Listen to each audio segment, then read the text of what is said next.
alongside KUFLA Deputy Director Tom Bileski.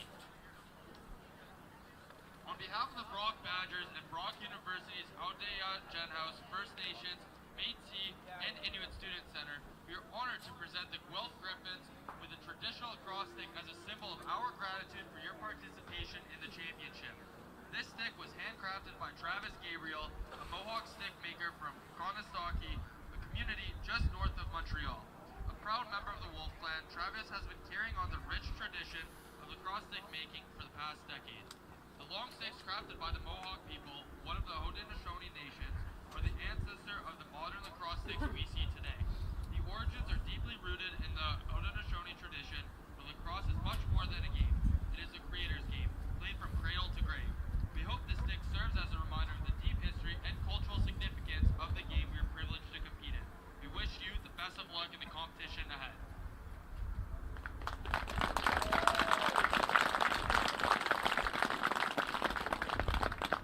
At this time, we would like to acknowledge the land on which we stand today is the traditional territory of the Haudenosaunee and Anishinaabe peoples, many of whom continue to live and work here today. This territory is covered by the Upper Canada Treaties and is within the land protected by the Ditch-with-One-Spoon-Wampum Agreement. Today, this gathering place is home to many First Nations, Métis, and Inuit peoples, and acknowledging reminds us that our great standard of living is directly related to the resources and friendship of Indigenous peoples. Fans, at this time, please rise if able and remove your cap for the playing of the Canadian National Anthem.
Hello, lacrosse friends, and welcome back once again to the 2024 Baggataway Cup here on Lacrosse TV. I'm Steven Stamp, joined by Spencer Tangway.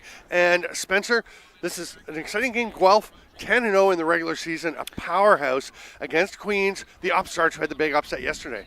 Yeah, no doubt. You mentioned Guelph, 10-0 in the regular season, a team that likes to score, and they score often. A very difficult challenge here for Queens. A big upset yesterday, not really an upset, we'll say, but a team that came out predominant. A 10-3 win over the host Brock Badgers, and an excitement win for Queens. Now they get to meet Guelph, a team they haven't seen, and we were talking about it before the game. They've never played each other in playoff lacrosse. Yeah, we were going back through every year. We finally checked. Of course, we just went to Mark Walker, who knows everything. He's our treasurer and local historian for KUFLA, and said, yeah, they have never met in the playoffs. Back before there were divisions they would have played, of course. Now, Guelph, powerhouse, obviously favored after they've not lost a game, haven't even had a lot of close games, but they are missing three key pieces.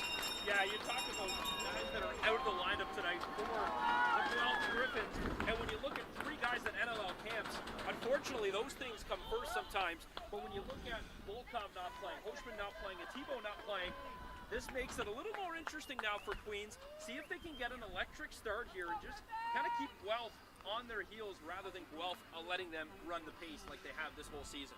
And any time, of course, that an underdog can hang around. And again, Queens is a good team, but they're facing a 10-0 powerhouse. Anytime an underdog can hang around, remain in the game and competitive, the further it goes, the better it is for them. Oh, no doubt. We talk about underdogs, and to give you a comparison, just in terms of where these two teams meet right now, Queens averaging 8.7 goals a game. And for the Guelph Gryphons, they're only averaging 15.3, only 15.3. Yeah. So they're averaging 7 full more goals compared to the Queens.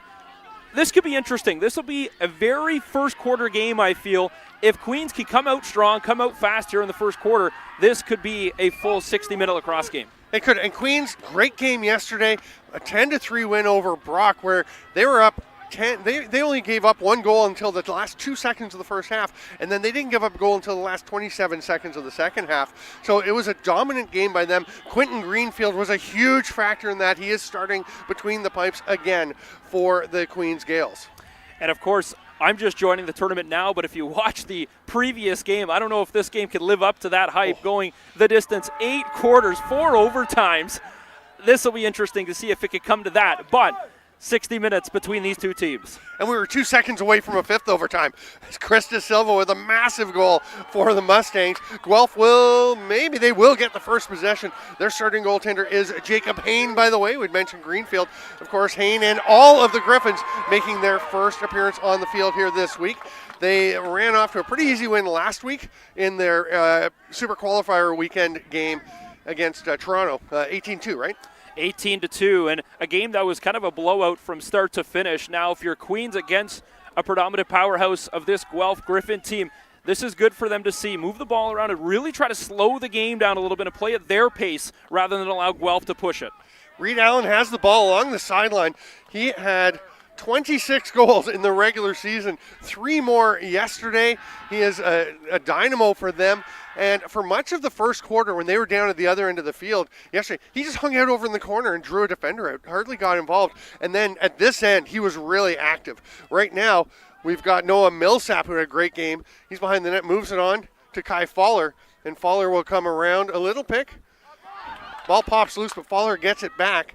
Queens, we have the shot clock again. It's just under our cameras, so we can't quite see that, but it is an 80-second shot clock with a 60-second reset if you get another possession after a shot. Here's Fowler at the top. He's going to let one rip, and that's a goal right off the bat. The Gaels start their way, they hope, to another upset, scoring first once again.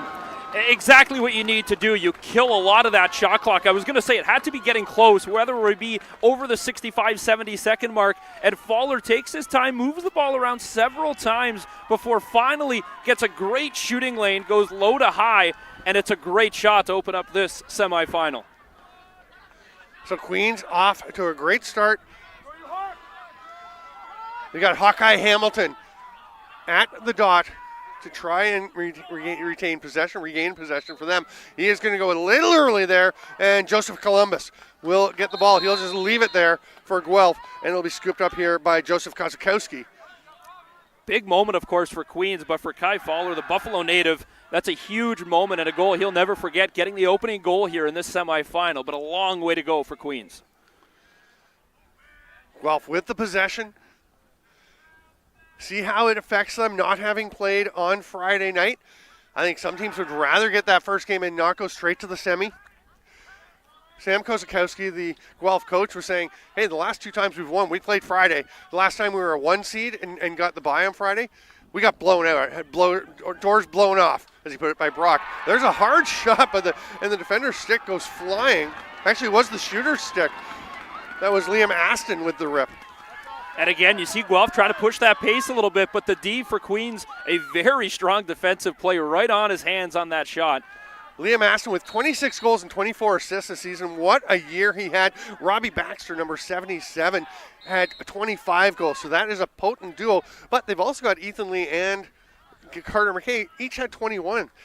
Not surprising, it's given how many goals they scored.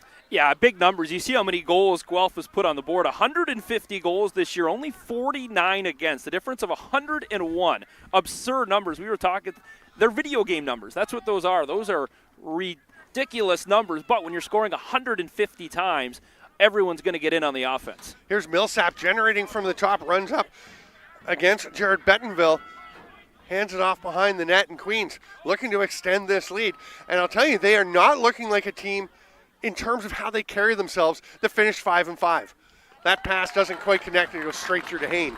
Yeah, that's why I love seeing Kufla and the Baggataway Cup, because you come here, it's only a 5-game weekend, really. You have to be at your best through the entire 60 as a turnover now back the other way. Queens with another chance, and that one's just wide. Not sure if Hain got a piece of it, but a great chance there for Reed Allen, and he doesn't miss often.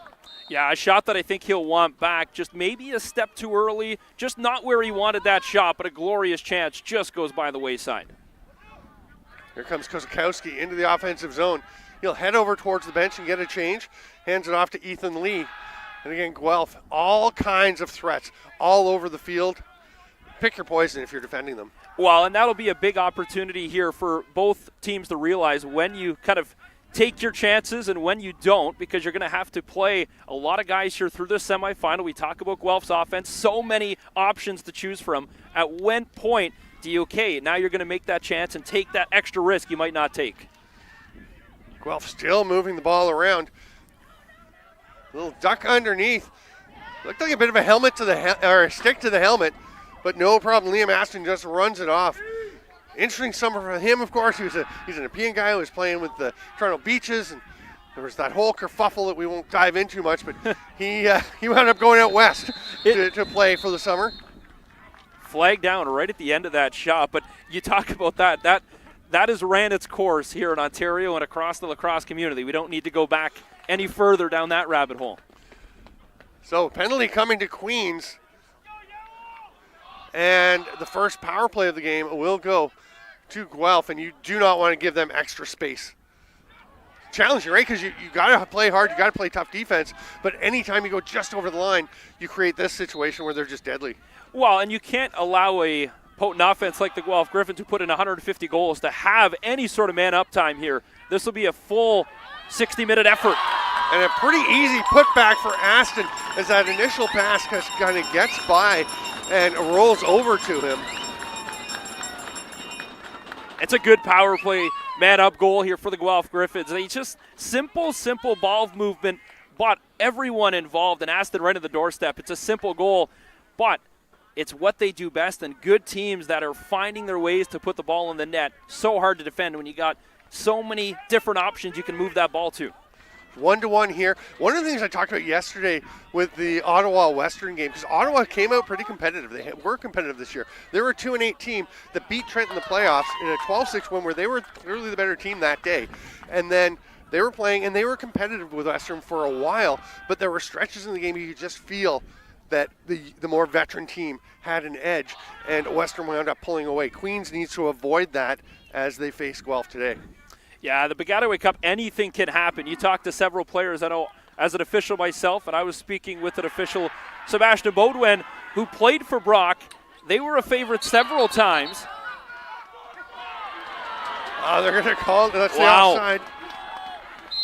That was close. A real battle at the line. I was going to say Wagner, the official on the other side. That is as tight of a call you can make, but a good call as the ball goes back the other way to Queens now.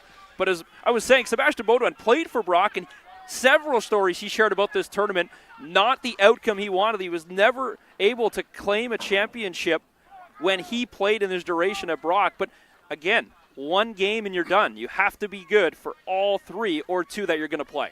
Sebastian Baudouin was playing that game 3 years ago, right, at Nipissing. That's the it. Overtime final between Brock and Guelph. That was Brock and I remember. Yeah. Trent, maybe? No, Trent did not make the final that year. How are we forgetting this? That was an amazing game, that overtime game. There's a chance. It's just off the side. Looked like he had a wide open net from our angle. I don't know how he missed that shot. Don't know. And there's a big chop on the player on the ground. Big battle. There's a lot of enthusiasm by both teams here. And Queens will come away with a nice hustle by Drew Cairns. He's going to swim past one defender, or after he gave it to Petker, that is. No, it was McLean. Sorry, Jacob McLean's 34. They're going to slow things down a little. Go ahead. Love to see the officials just kind of letting them play a little bit. This intensity is going to pick up through the first quarter, obviously all the way to the final buzzer, but just a hard battle on the ground there for that GB. They're going to let him battle for it. McLean tried to make a pass. It winds up coming across and is scooped up there. The Guelph fans behind us are clear. There's obviously Guelph right behind us because they're not agreeing with that call that Queens had the backup. A game of angles and a game of perception there, and Queens wins that one, getting the edge, getting closer to that shot that just goes out of bounds. Reed Allen flips it up to Owen Guest. Guest will try to initiate from the top. That one was right in the belly A hard one to catch for Fowler. And the Guelph Gryphons come away with it. They're on the run. Off goes Jesse Gonzalez. Passes it across. They try to get it to Baxter in the middle. And they do get a shot off eventually, but a big save by Greenfield. That's a huge save right on the doorstep, able to sprawl out and make that save and now settle things down as both teams will make changes. They really need him to play very well. Well, you look at his numbers yesterday, only 3 goals against for Queens. Like, ridiculous numbers, several shots against, big-time saves to take down the Brock Badgers. And only give up 3 goals in the Super Qualifier weekend as they took a 6-3 win over Carleton. So he is on a bit of a roll. Actually, this 1 goal he's given up through the first 8.5 minutes substantially inflates his goals against average. It for sure does. Games. It's crazy to think that's how good he's been. Here's Reed Allen. He'll flip it over to the near side, Millsap. Spins, gets the double teamed, has the ball pop out, gets it back, but he's right on the end line. Not a lot of space, but swims through the double team. And we're going to have a timeout, Queens, to retain possession there because that was getting to be dangerous. Very good slide from Guelph, just making that a double team quickly, and they pushed him right pretty much out of bounds before they had to use that timeout and keep possession. But a very good I didn't know if I had expected this, what we have so far through the first 8 minutes of this lacrosse game. But Queens definitely putting on a show here that they are going to be an offensive team. They're going to be a team that will keep up with this Guelph Griffin team, even though a little lopsided, kind of like a David versus Goliath here.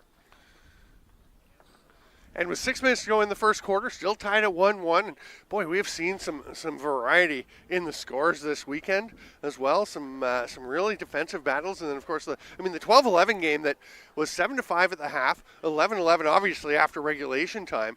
And then, unbelievable, 15 minutes and 58 seconds with no scoring in overtime. I'm trying to remember I can't remember a game that has ever gone 4 overtimes, box, field, sixes, any sort of lacrosse game, hockey even for that matter, any game. 4 overtimes is a feat of itself, and no goals, like you mentioned, through 15-58, and then finally a hero. Chris De Silva was the man. He'll remember that goal. Oh, yeah. Yeah.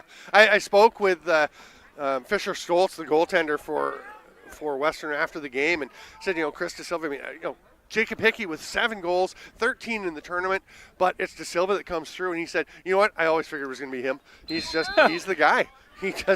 They have so much respect for him that Western club, and they're going to be ready to roll tomorrow against the winner of this game in the championship. Reed Allen can't quite come up with it, lost his stick, but the Gaels do retain possession. McLean flips out to Millsap. He's going to rip one that's wide on the far side. We had a great angle of that. It was right angled in front of us. The stick has eyes, of course, and if you're new to the sport, that ball may have looked a little bit wide, but from where we're standing, that's a beautiful shot that just missed. Yeah, and there's a broken stick just got tossed down into the end zone. But Guelph is coming up on the offense, and they're going to throw it away. It'll be turned over, and Griffin Hill will snag that one and head forward. The LSM making a nice pass over to Millsap. Big opportunity now. Take advantage of a mistake like that. That's a big mistake made by Guelph, just tossing the ball to nobody.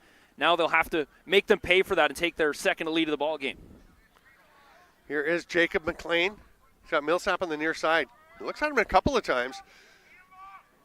He's opting to dodge from behind. Little reverse whip. That one stopped. Oh, no. Okay, it's a crease violation. I was going to say, the 2 hands go up, right?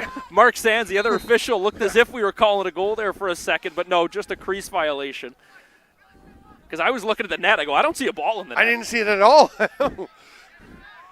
Here comes a Guelph into the offensive zone. Just drop it there for Bryce Dennis. Baxter gets it behind the net. It was Brandon Orr moving it on. They'll come back to Baxter. The lanky lefty. A great tournament last year, and he gets rolling this year with his first of the game and the first lead for the Guelph Gryphons.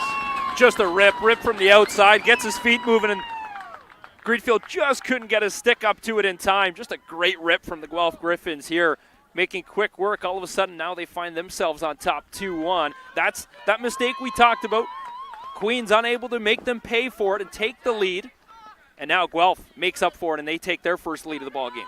And against a team like Guelph, you won't get that many opportunities. Not a glorious one like that. And again, the coaches don't let him hear it. You got to be a lot more careful with the ball and treat it as if that is going to be your ball for the entire game. Can't make mistakes like that. Maxwell McPherson comes away with it, hands it off to Baxter, the recent goal scorer, and Guelph will set up once again. Yeah, you look at the guys they have in the field, and this left side is really good, led by Baxter, and we'll see if the ball will swing through him again. He's got the hot stick right now with that outside rim. Yeah, I mean, Liam Aston tends to be involved in just about everything that happens for Guelph. He is in the high slot, number 13 there, as a drive to the net. Another save by Greenfield. And on the run, Queens pushing the pace. Off they go. Connell Cuisinato. Oh, but Reed Howland had some trouble with it. It's going to be scooped up by the Gryphons. Off goes Jake Cook. Do they have a goal pole goal coming? They might. No, it's the save Greenfield, as has been said so many times this weekend. Different chance there. Loda high, rip from the pole, and I don't think he got everything he wanted on it, as it looked a little bit too easy for Greenfield to make that save. But we'll see if they keep going with that aggressive pace. Both teams starting to step on the gas a little bit here, late stages of this first quarter. Yeah, just 3 minutes to go in the first, and it's 4 15-minute quarters. Running time, except for it's stopped on all goals. And there's 30 seconds of stop time at the end of each of the first 3 quarters, 2 minutes at the end of the fourth quarter. And overtime is stop time. Queens, Petker takes to the top. He was instrumental yesterday to most of what was happening for them. He's been a little quiet so far today, but we're early. This is Owen Guest. Gets a little pick from McLean, flings it over, and they're going to go to Petker up top. Oh, they're going to hang on to it. Millsap will dodge, drives to the net. Nice twister, but just misses. It's going to be Guelph ball. Not sure what they called. I thought it was just a straight shot that went out. Yeah. Regardless, though, Guelph will take it. Could have been the shot clock. It wouldn't have been. It could have been. Yeah. I do like that drive, though, by Queens, taking that, which makes sense now, actually. It could have been a shot clock violation. Taking that kind of offside drive, going to the net hard, which fooled the Guelph defender. He had a lane going to the net. The shot just missed wide. Trying to pass it through the slot. Gets away, and that is a pass. That's going to go out off of Guelph, and it will be Queens' possession once again. Have to get the rules, obviously, back into my brain for sixes tomorrow in the sixes showcase. All those shots that go out of bounds, not field-style rules. Nope. So be sure to join us for that as well, because that is a unique sport taking off as sixes merging box and field together for the Olympic Games, of course, in 2028. 10 a.m. on the Kufla YouTube channel. Spencer will not be announcing that one because he's going to be reffing. That's right. So I'll be on my own. Actually, maybe we'll have Jim Lowe for that one. That's right. Diamond Jim Lowe, another big name in the sport of lacrosse. Gaels into the offense once again. 1:18 to go in the quarter. Petker switches hands, flicks one down. That pass is going to get away again. And maybe some nerves for both teams because we've seen an uncharacteristic number of balls thrown away so far. Yeah, that's a pass he'll want back right away, and it's just not even close to his intended target. And they look at the bench, a couple of guys, even players talking to him a little bit here. It's just not acceptable at this stage in their season. And, of course, every mistake is magnified now when you're right here in a semifinal for the Baggataway Cup. Carter McKay took that pass. He's going to lob it up top, let Ethan Lee get things rolling. Guelph will rip one. I think it might have been a bit of a surprise with that flag down as he just let that fly. I thought they were going to take a little time and set things up. He just blasted it. Well, this would be about 32 seconds left in this first quarter, so one last chance as Queens will go down a man here for 30. But a big opportunity to take a 2-goal advantage into this break after the end of the first quarter here in the last 32. Yeah, basically with just a 2-second difference, it will be a power play for the remainder of the quarter unless Guelph can connect early. Baxter handed it off. They try to get it down in the middle. It's below and is knocked down by Greenfield. They're caught, and he'll just back away. And Queens will have a chance to kill the rest of this penalty. On the run is Ty Wheatley, who was outstanding yesterday. That's a pretty nifty move with the long pole. What a spin by Wheatley. 3 seconds left. He's going to kill the remainder of the quarter. I thought he might, the way he was going, he might just go to the net and get a goal. Hey, you know what? If you're Queens 2-1 at the end of one, and you had the lead for more than half of that quarter, not a bad quarter to say the least. We were talking about these two teams, and they haven't played each other in the Baggataway Cup. This is where underdog stories are meant for, though. You only have a one-game opportunity, 60 minutes to give your full effort, and a great effort put on by Queens in that first quarter. Mistakes were made, no doubt, both sides, but to be able to get out of that only down one, not bad at all. We're going to take a quick break. We'll be back with the second quarter of the second semifinal at the 2024 Baggataway Cup. I'm Steven Stamp with Spencer Tangway, and we will be with you in a minute and a half.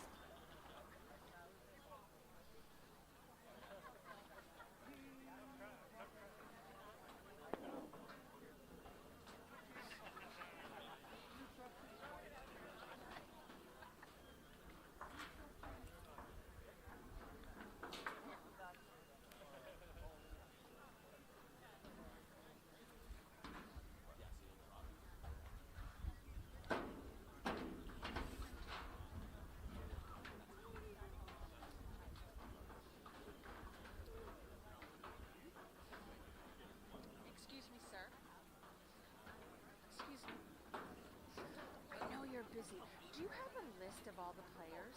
I do. Can you tell me what number Liam Deach for Guelph is? He's from Niagara-on-the-Lake, where we're from, and we thought he was 64. 91.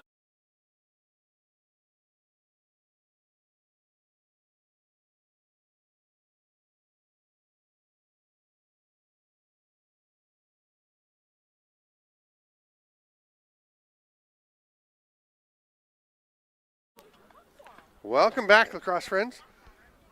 Semifinal number 2 at the Baggataway 2024. I'm Steven Stamp with Spencer Tangway, and it's a pretty good game. It's almost hard to get rolling, I think, for everyone after that quadruple overtime game.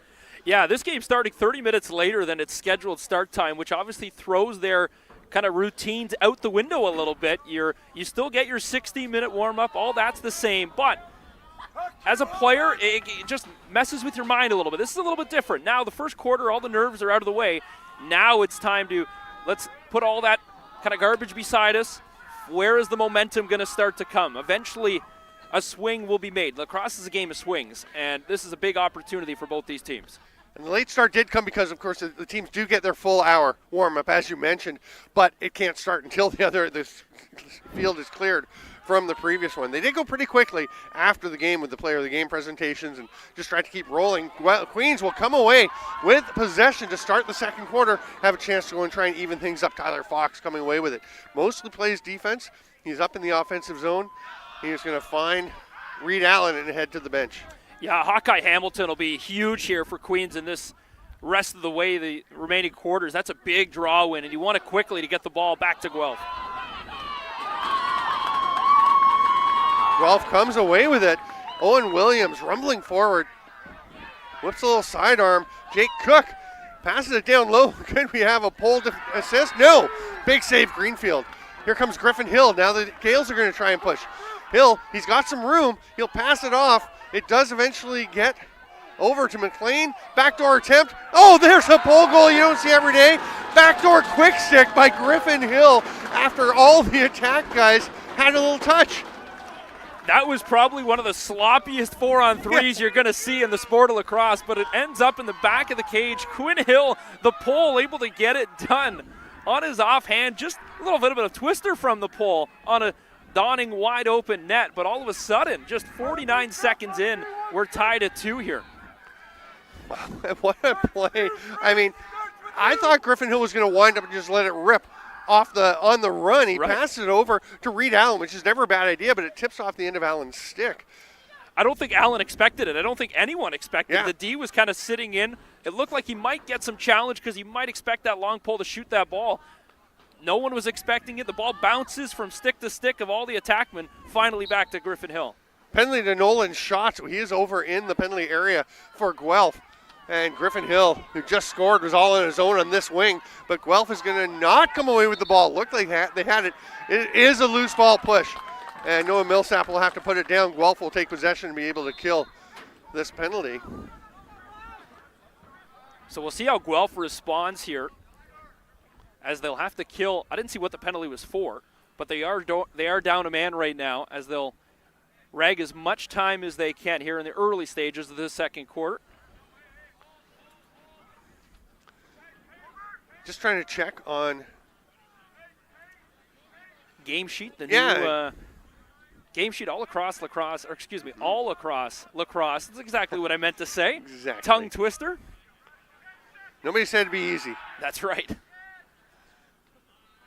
But Guelph taking their time, swimming out, then spinning back, and down goes Columbus, or Baxter, sorry. And Queens comes away with it. Griffin Hill makes the pass across. A little trouble here for Ty Wheatley. He comes up with it. Goes back to the goalie, Greenfield, and he's going to have some time, but he is being chased. Lobs it ahead. It's knocked down. Didn't have quite enough on it.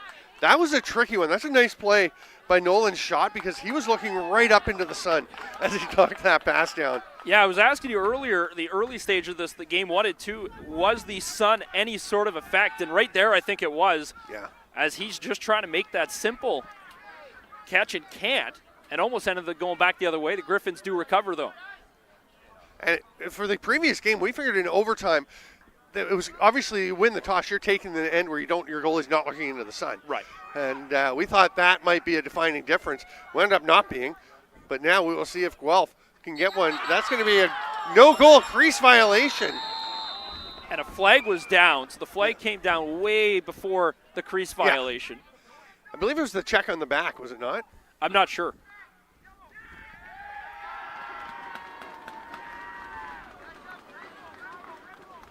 As it looked to be offside. Offside called against Queens. Okay.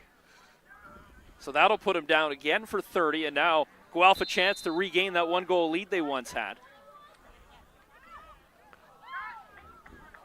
Real quick. They go quick on that power play, which shocked me. Just trying to catch Queens maybe a little bit back on defense here, but that shot well wide. They'll retain possession again. Going to take their time up at the top. And you talk about the sun, Spencer, and where we are just off to the side of the field, it's not as big an issue, but you get a sense of it. You just lean forward a couple of feet. There's a rip a little bit wide, and all of a sudden the sun is right in your eyes. And it is really challenging at this particular angle. They're going to say Green's possession, and Ty Wheatley is going to try and get the ball ahead. He'll run it up. Nifty little move.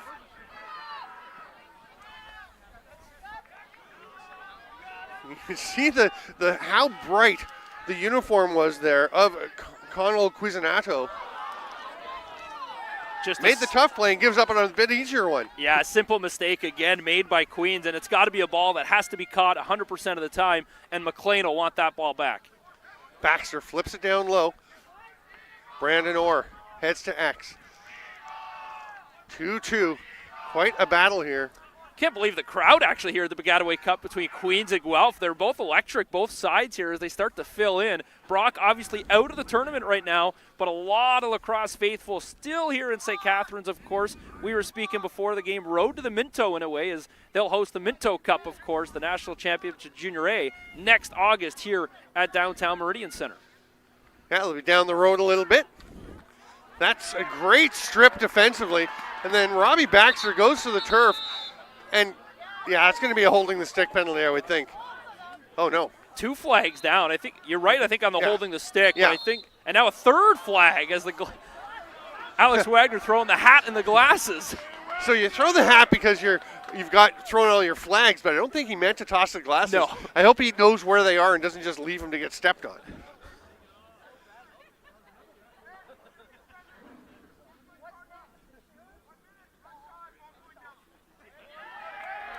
Did you get all that? I was going to say, I heard some of the rumblings, but after all that, the important part here, Queens is going to keep the ball if you're a Queens fan. And I'm just looking across. I see a couple of players in the box. Not too often you see 3 like that. But the fouls work out, and Queens is going to take a little bit of power play time here. Be a chance for them to move ahead. And as we talked about, when you're the underdog, the longer you stay close in a game, the more belief you get. And you could see Queens' belief rising during the game yesterday. They believed in themselves already, but it's reaffirmed with the way they're playing. Here's Noah Millsap trying to create something from the top. He's going to pass it to the cutter, and that was just a little bit behind the stick there of Oscar Perrin. Well, Guelph, this is their 11th game of the season. First, obviously, playoff game with 10 regular season games in Kufala. Only one time they were held under 10 goals, and right now, only 2 so far in a 2-2 game. Again, we talked about it at the beginning of the broadcast. Queens has to set the pace if they're going to win this game. You can't allow Guelph to get hot and get on a little momentum here, which we haven't seen either team get on any sort of swing or rush yet. It was a nice run by Nolan Schott coming forward. The third of the Schott brothers to have played come through here.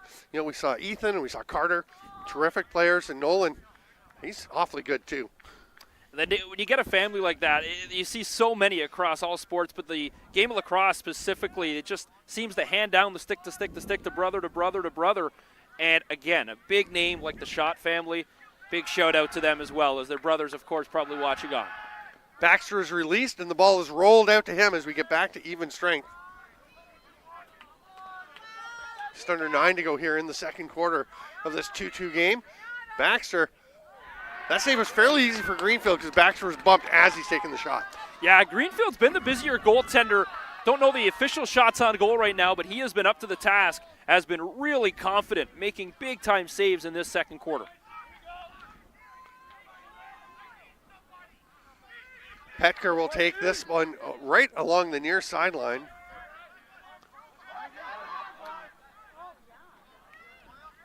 And he's a difference maker. We're waiting to see kind of catch fire in this game as Petker had a terrific performance yesterday, you were saying, against the Brock Badgers. Everything went through him, so it's a matter of time before Queen starts to catch fire a little bit as well. Here's Faller. Bouncer, high bouncer. He gets Hayne dropping and puts it right up in the top corner on that long bounce. Yeah, good bounce shot. And it just low to high.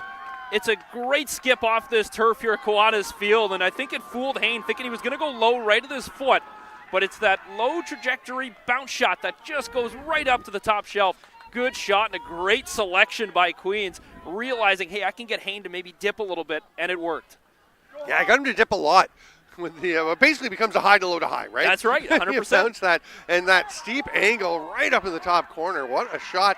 And Queens, we said they're feeling it. They're believing. They're up 3-2. Another good draw from Hamilton there, just doing anything you can to get the ball back. And it's interesting to see what draw guys will do. Some will say the best cheaters win. You know what?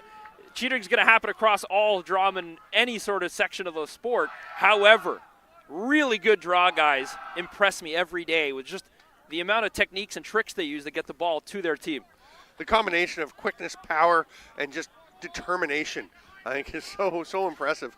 Here is Queens taking their time. Millsap will get it back from Reed Allen. Millsap initiating from the top, back over to Allen. Cycles around the pick. They're going to call that an illegal pick. A little bit too robust a pick from Millsap. Here's a jump shot. That one's well off the target from the stick of Liam Aston. Yeah, that one just a shot that he'll want back for sure. I like the idea of the jump shot, trying to fool again. Little deception game, trying to go from that high where the ball's starting all the way low, but just not on target. That one almost thrown away. It rolls back all the way to near center. Carter Coffey will come away with it, leaves it there. Bryce Dennis keeps it moving. Come behind the net to Baxter and over to Aston. This is Coffey who started things on this possession, trying to spin into some space. It's a hard rip from outside, but Greenfield saw that all the way. Another good save again, and just confidence. It's like the ball is stuck to him right now. Now, wherever he's going, and now he's got the confidence to take it all the way over midfield as well. Yeah, he's going over center. Is he going to shoot? No, he's going to pass it off. Now he'll head back. Thought we might have a goalie goal attempt at the very least. Have we had any? No, but in the last game, when we saw Joe Walsh taking off a couple of times, including I loved the one play where he knew it was late in the period, then he just ran over center so he could take the time out because he just didn't have anywhere to pass. Right. Western's so good on the ride. They just do not give you a lot of options. Queens maintaining as McLean will track that one down, but it's knocked down. Great job by Lyle McNeil. Now can he come up with possession? There's one instance where the long pole is a bit of a detriment when you're trying to pick up a ball down by your feet. Yeah, it's a matter of just being able to box out, find a way to pick up that GB. You have to get your body in front. The long pole, really not so much a necessity there. It's a matter of grit and determination to get that loose ball. Here's a chance for Fowler on the run. He's going to hand it off. McLean didn't have it. He gets it back, though. Before it goes into the end zone, he is banged by shot, and that will be possession Guelph. Nice defensive play. Shot clock had to be close to expiring there, as that's just a good defensive 80 seconds there from Guelph to keep Queens way at bay. And really the only thing they had was a shot attempt that they elected to pass right at the end of the shot clock that goes out of bounds. Here comes Carter Coffey. You'd have to expect Guelph going to start to just maybe shooting the ball a lot more here and see if they can catch fire a little bit here, as there's only 4.5 to go in this second quarter, as then they'll head to the break for halftime, of course. We'll see. I mean, it's always a debate of, do you just try to go volume or do you try to create the perfect shot when Greenfield's playing so well? Well, I don't know if there's a correct answer. 3-2 right now. You'd look as if this is a chess match in the sport of lacrosse. Of course, you don't see these low-scoring games that often. A team, 150 goals we talked about. They're defensively doing the job they've done, 49 against through 10 games, only averaging 4.9 goals against a game. Big collision there. They get the ball handed off. Ethan Lee circling back over the top. Watched closely by DeZiel. The strip took the ball and the stick, and DeZiel's going to have to come away with it now. Procedure call. Queens will get the ball. They had it anyway. We'll move forward. Playing Did he without just stop the stick. that one? I didn't think they needed to. They are the experts on the field in terms of what they were calling. I just didn't see what the call was for. Yeah. However, the ball went the correct way. Exactly. Queens doesn't quite connect as they try to drive down towards the net. I'm going to get you to say something negative about the officials at some point. I'm going to get you to call them out. It's always the fun of having another ref on the headset. You know what? It's hard because as a broadcaster myself and a ref, there's a fine line, of course, and the officials at this championship, 6 officials, will get all the names and talk about them a little bit throughout the broadcast, but a tremendous job they've done throughout the entire Kufala season, of course, as all of them have reffed countless games, I'm sure, to get here. Yeah, and as you know, the cliche is it can't happen. The games can't happen without the refs, and they do put a lot in, as much as the players and everybody put into this. Here's a chance, another save by Greenfield, and there's no negative about that, ref. That's a great toss. A Brent Colombe special, as you will. I'm sure he would like that one, but that's got to be a trip, I'm sure. It is. Called against the defender, but again, shot right at him, and Greenfield making it look easy, soaked it up. 2:20 now left in a exciting first half, even though only 5 goals on the board. Don't have to be a lot of goals to be fun lacrosse, right? Very true. As a goalie, I respect that. Aston shopping, didn't quite get that. That pass was tipped. It's going to roll out near center. Queens fans are calling for an offside. That was pretty close. That's, again, like his toe is hanging on the line. Does it touch it? Does it go over? Great call again by the officials. Jump shot, stopped by Greenfield, but the rebound gets away. We're going to have a loose ball push, and Queens will get it. Minute 42 to go here in the half. Ty Wheatley. I always think of Michigan when I hear Ty Wheatley. Wasn't that Tyrone Wheatley? Wasn't he? Yes. Yeah. Yep. So I think of that, and of course they're in the kind of garnet and gold. Is that garnet? No, it's blue and gold. Is garnet red or blue? That's blue. I don't know the garnet. I'm not sure on that color reference. That's red. But that's the Ottawa color. Okay. Definitely gold. For sure. Maybe he was named. How long ago did Tyrone Wheatley play? Quite a while. It was long enough, right? Yeah, quite a while for sure. Ty Wheatley could be named after him. Maybe they are Michigan fans, and maybe he chose to come to Queens because he gets to wear this Wolverine blue and gold. Either way, he's in the semifinals, and Millsap makes the pass. Hard rip, that's off the post. And that ball took a while to get out, and they really had to sprint. That was Oscar Perrin running to get to the sideline. Yeah, I would have liked to see Perrin maybe just come up a little bit more, sharp angle shot, and from where we're standing, we have a great look at that. Just a little higher coming around the defender. That one tried to go short side, gets the pipe, and he gets the ball back. Final 30 of the half. Fowler heading over along the sideline. There's so much communication comes from benches, infield, lacrosse. Connor Kiernan and his coaching staff giving some instructions. We get down to the final dozen seconds of the half. Kai Fowler passes it off. Great catch by Millsap, great finish. What a catch, in by the body, and then that shot just inside the post. It's 4-2 Queens. What a grab. I'm more impressed, I think, with the hands to be able to make that catch and release all within, the pressure of having under 10 to shoot, 10 on the game clock right now. What a goal. As a coach, you never want to score if you're the team giving up a goal in that last 30 seconds. And you are able to take that 4-2 lead now, if that's going to be able to hold on, to the locker room. What a half if you're Queens right now, up by 2. Millsap made that catch look so easy. He did. That was Effortless. not an easy catch. Effortless. And then, like you said, to get the hands across the body and get the shot off. That's fantastic. Stay with us at halftime. I will be joined by Matt DeLabio from Laurentian. He's the coach of that Laurentian program. We're going to talk a bit more about that. There's 1 second to go. Just run it. Yeah, I think that's what they're doing is the team's heading off. I don't expect anything. Game clock still shows 1, but I think this half is Did over. somebody take a timeout? They could have. Yeah, they did. Yeah, so there is a timeout. Just a fire away. Last chance.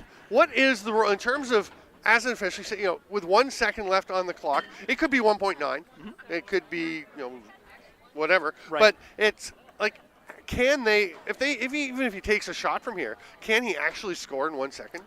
Well, so it's interesting you bring this up because sixes lacrosse right now, it follows the rule of basketball. You can score after the buzzer as long as the shot's released before the buzzer. Right. So depending on where this ball is going to be restarted, that's in sixes, though. It's sixes, right. In field lacrosse, lacrosse, it's got to get over the line. Right, it's got to get over the line before the buzzer. I personally, we can't see what the milliseconds are. It just says 001 on the game clock. Right. I don't see this working out, but you have the timeout. Why not use it? Yeah, you can't carry it over. Why not? Right. So we'll see. 1 second. And they may not realize there was 1 second left on the clock when they called that timeout. But this will be a shot, no doubt. Yeah, no time to pass. Oh, they reset the game clock to 2. So that there you makes go. Now they've got forever. Now, one quick pass, if you can get it to an open shot, it's going to be a pass, kind of a fake pass shot low, I would imagine. Ethan Lee starting with the ball, and 5 Gryphons just down in a line trying to create some traffic. And Lee is winding up. He's just going to let it rip. Mark Sands blows it in. He blasts it, and it gets through. That would have counted. Yeah, for right? sure. That looked like it was before the buzzer. Yep. Wow, what a half. The Queens Gaels are the Cinderella team so far of the 2024 Baggataway Cup. It is 4-2. I'm going to head out to be joined by Matt DeLabio. Spencer, what about that half? What are you looking for as they come out next half? Again, if you're Queens, you're taking everything you just did in that first half and keeping your foot on the gas. There's nothing you take off the gas pedal. And if you're the Guelph Gryphons, you got to remind yourself, this is a team that scored 150 goals. You only put up 2 in that first half. Something has to change. Those missed balls can't happen.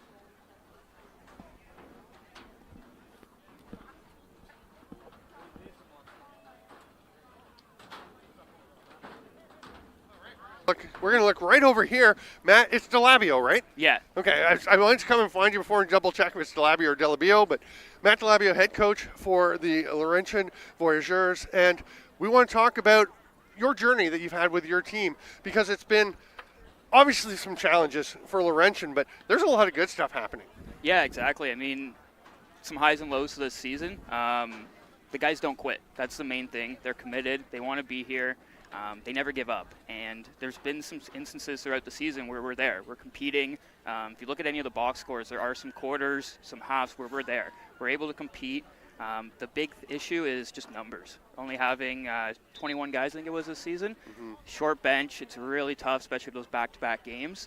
I think we're only losing 3 players, though, so that's a positive. We're going to have 18 before any incoming recruits. That's kind of our main priority right now is we want to recruit heavily, bring in a large class. If you look at Ottawa, they've done a perfect example think they brought in like 24 players this season. They didn't win a game last year either, so it can be done, right? Yeah. And now they're in the Baggataway. So. Yeah, and Brett Perro was telling me before the tournament that they had 80 to 100 people he talked to about coming this year. He's already had about 80 people talking to him about next year that are interested in coming to go study at Ottawa and play lacrosse there.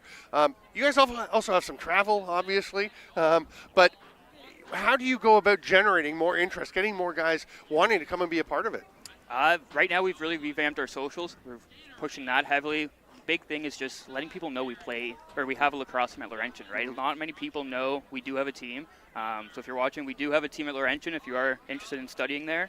That's a big thing, just getting the awareness out that we do have a team, just talking to players, talking to coaches, letting them know about the opportunity, right?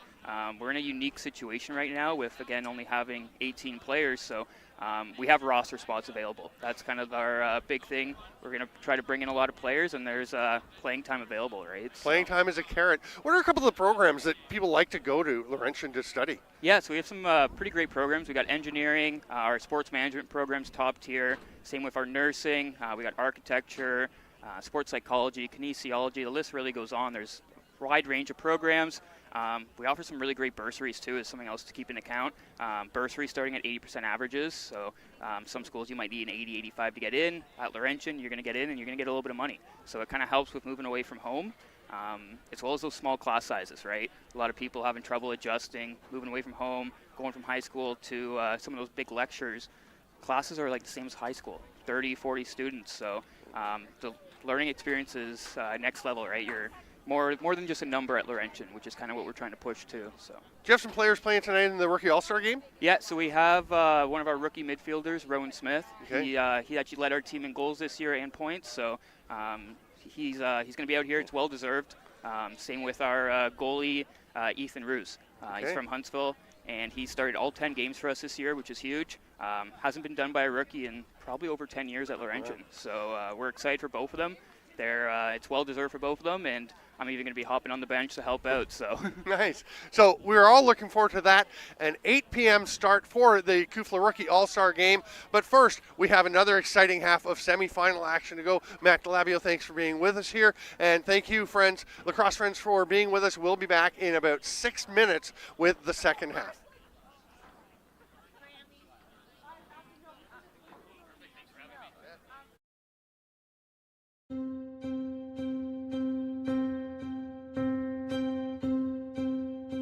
The sport of lacrosse is a very special game.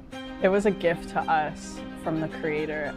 It's a game that's about respect, and mostly it's the medicine game. We use this game for when there's hurt in the community and there's medicine needed. Giving back to whoever's sick or whoever is needing it. So when you have like your stick in your hands, you're there not to just play for yourself and make yourself look good. It's a game that you're supposed to play for those who can't anymore, or for those who aren't here with us anymore. I feel like it brings us all together, and it just creates this energy and this aura when we're playing that kind of just brings you together and like strengthens bonds and creates families. Like when you step onto a field, or you're just doing like wall ball or whatever it is with your stick, it kind of brings like more joy to your life. Well, I can't really explain what it means to me fully, but it really is a medicine game.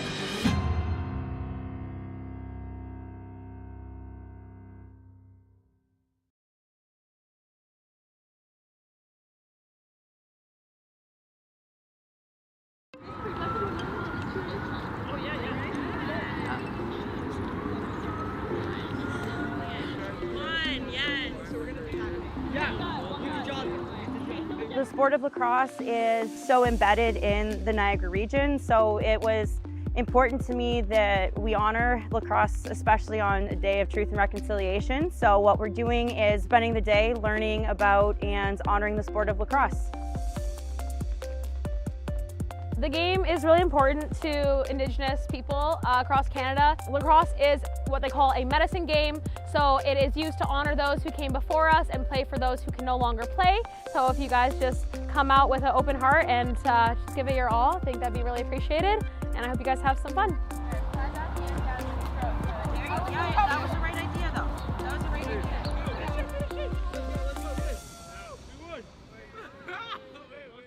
The game of lacrosse was given to the Haudenosaunee people from the creator as a gift. First actual game dates back to what is essentially our creation story for us, between the creator and his brother. But then the first game that wasn't played by them was between animals, and it gave all the animals like different abilities. So what they have, like, you look at a deer, they're fast. You look at a bear, they're big and strong.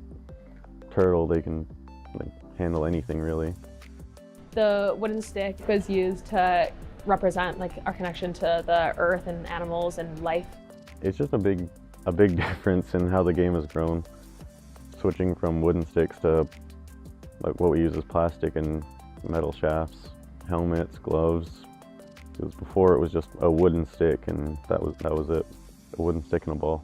So much history has been lost in terms of just the way that, unfortunately, history has treated Indigenous individuals, especially in the Niagara region.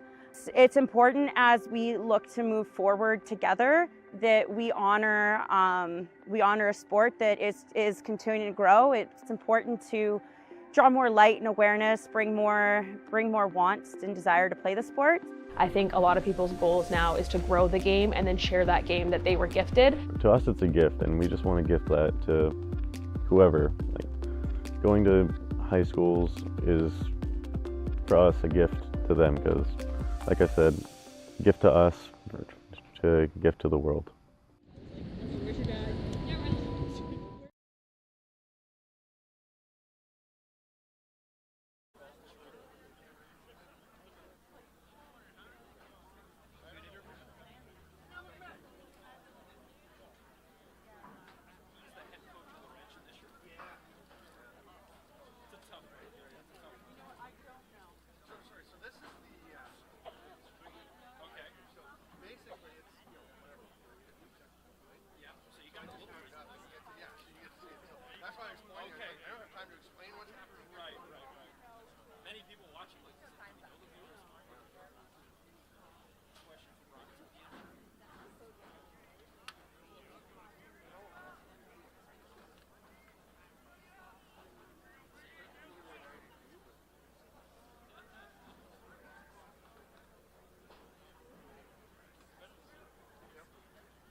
Welcome back, lacrosse friends, to semifinal number 2 of the 2024 Baggataway Cup. It is 4-2 for Queens. The Guelph Gryphons trailing, and Spencer, that's not very common. No, not at all. I was just speaking with some of the officials on the sidelines that aren't in this game, and we were talking about the same thing. When's the last time Guelph trailed in a game? And they couldn't remember a time all season long. They had a couple of 10-9 games earlier in the season. The first 2 games were tight for Guelph. Other than that, they've steamrolled their opponents. Now they find themselves down by a pair here. 4-2 the score in a game that has been Queens kind of pushing the pace the last stages of that second quarter. A very good lacrosse game here, which I'm expecting we're going to see a lot more aggressive, a very high-intense Guelph team coming right out. I'm sure that locker room was not so fun for the Guelph Gryphons. Yeah, I mean, they are obviously coming in expecting that they will be able to win this game, but they weren't taking Queens lightly. I did say to Sam Kozakowski before the game, well, Queens, you can just see their confidence rising. He's like, well, it's our job to do something about that. Yeah, and sometimes when you're the underdog, it's like you're playing with house money. You got nothing to lose. Go full out. Nothing to lose at all. And when you play if this was a 7-game series, maybe a little different. This is a 1-game winner-take-all. You got to leave everything on the turf. Millsap with it. He scored the last goal of the first half that made it 4-2 as we get rolling here in the third quarter. Hard rip, but no problem for Jacob Hayne. He saw it the whole way. Very confident save from the netminder for the Guelph Gryphons, as the goaltenders have been the story here. As it's been Greenfield, the busier of the two goaltenders, but that's a very confident save, and see if Guelph can get something going and show some love for the back end. You can go to kufla.ca to see updates on what is going on around the league. See all the stats, standings, schedules, and scores.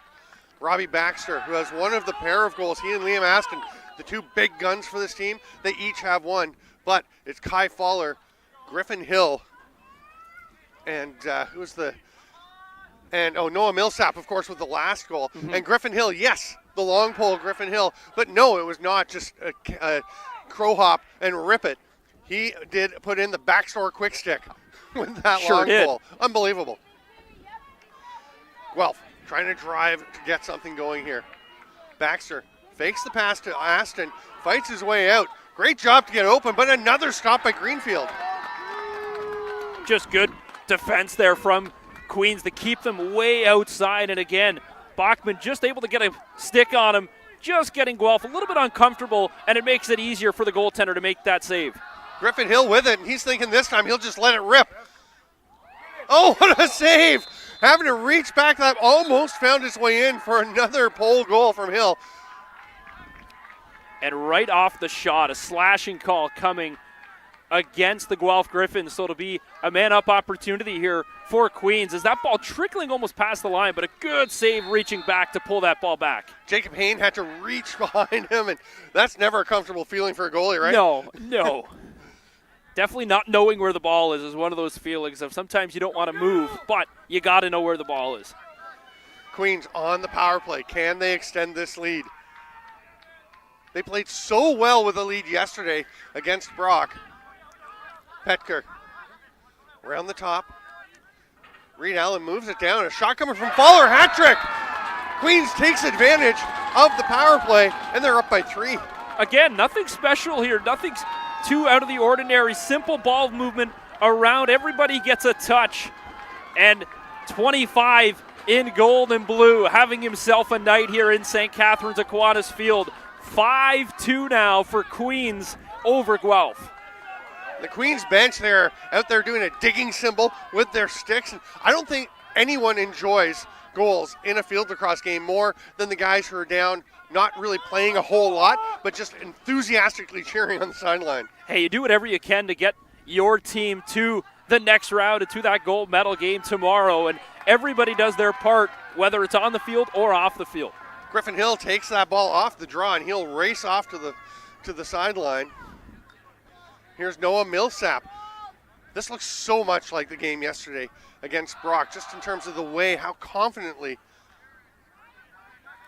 Queens is playing. I mean, they just look like they feel like they are the favorites. Well, now you know it's about utilizing shot clocks. You need to eat up as much shot clocks as you can, but also keep your drive towards the goal as you get a good look there, but a big-time save. But huge save from Hayne after Reed Allen, again with another great look. Reed Allen, of course, Burlington native, as that's going to be a violation. Can't kick it? No, cannot. That's just a mistake again. But, well, sometimes that's where players don't know the rules sometimes. Or, I will posit, he knew the rule, but he didn't have a stick and knew they were going to get the ball anyway. So correct. Why not have a kick and see if you get away with it? Right. Yeah. That's what I think. That's just a procedure call that goes back the other way, playing without the lacrosse, again, without that lacrosse stick. So, Guelph, all their big guns not being able to hold on to the ball here on the offensive side of the field. We talked about how many deadly weapons they have on the offensive side of the field. Queens doing a tremendous job here to start the second half, just killing the clock, but controlling the pace and getting shots when they need them. Yeah, I mean, you don't want to just sit back and stand there for 80 seconds, but definitely want to get it deep into the shot clock. But you can see they are still looking for opportunities. This is Reed Allen heading back up to the top and directing traffic with his hand. Penalty coming. The flag. That's a pretty good toss from Mark Sands as well. We're having a bit of a flag toss competition. Great strip there. What a defensive play by Jake Cook. Yeah, Reed Allen wanted that call, and I think he got it. May have sold Mark Sands a little bit on it because I thought the flag may have came a second late. However, definitely the right call made by the official as he took a slash right to the helmet. And now another power play, a chance, believe it or not, for them to go up by 4 here. No one expected this or had this on their bingo card, I don't think. You mentioned Guelph scoring 15 goals a game. 10 in it every game except for one, was it, or 2? Just one. Just one game they didn't score at least 10. They have 2 through 35 and a half minutes. Queens looking to extend this lead. Petker will rip it. He scores! Mid to high. Petker, we said he was going to break out, and he does so right there. Yeah, he gets the right side involved here, and just electric crowd from Queens as I look behind me, having those kind of life-size posters with their heads on them. That's just such a nice touch here as Petker gets a big rip from the outside. You mentioned kind of a mid-range shot, ends up in the back of the cage up top, and what a rip. Just a sidearm beauty, and now I'm not sure if that was a power play goal or not. However, it is now 6-2. Yeah, it was the power play, non-releasable, so still Queens with a man advantage here. And those are basically homemade fatheads, right? And they include the players, but also one of Brody Kiernan. Okay. The assistant coach. You don't see a coach's fathead every day. That's going to be a penalty right there. Slashing call. Yeah, I'm pretty sure the foul was against Queens, so it'll be Guelph ball. As Queens was trying to take that quick restart, go down the field. Not going to happen. Guelph here going to get a power play for 30 or less. Yeah, that's Hawkeye Hamilton on the post face-off battle. Post-draw battle in the face-off, I guess you'd call it. So this must score now for Guelph. You have to find a way to get your offense back in the game. I don't remember the last Guelph goal. It's been so long.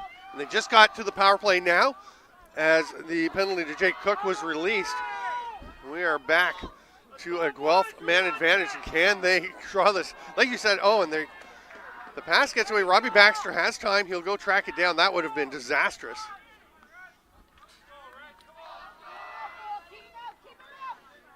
Baxter gets it back. Flipped it up to the top. They took a look at Aston 13. Now they'll get it to him. Back up to Aston. He's got some range. Shoots it. He falls to the turf as that one goes just over the top of the net. Carter McKay gets it back to start right away again for Guelph.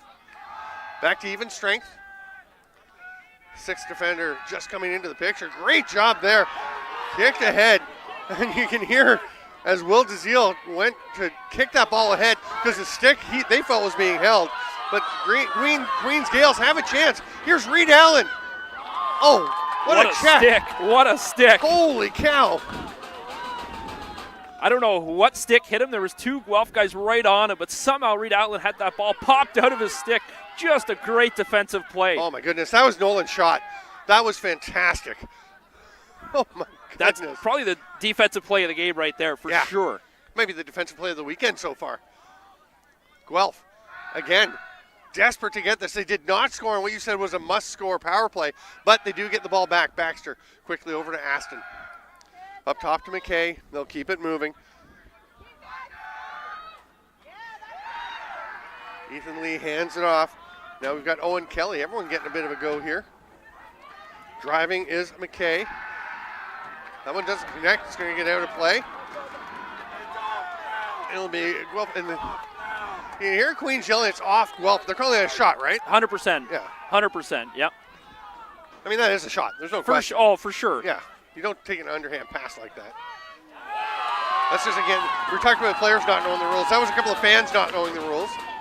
And it's a goal on the run. Great shot, Ethan Lee.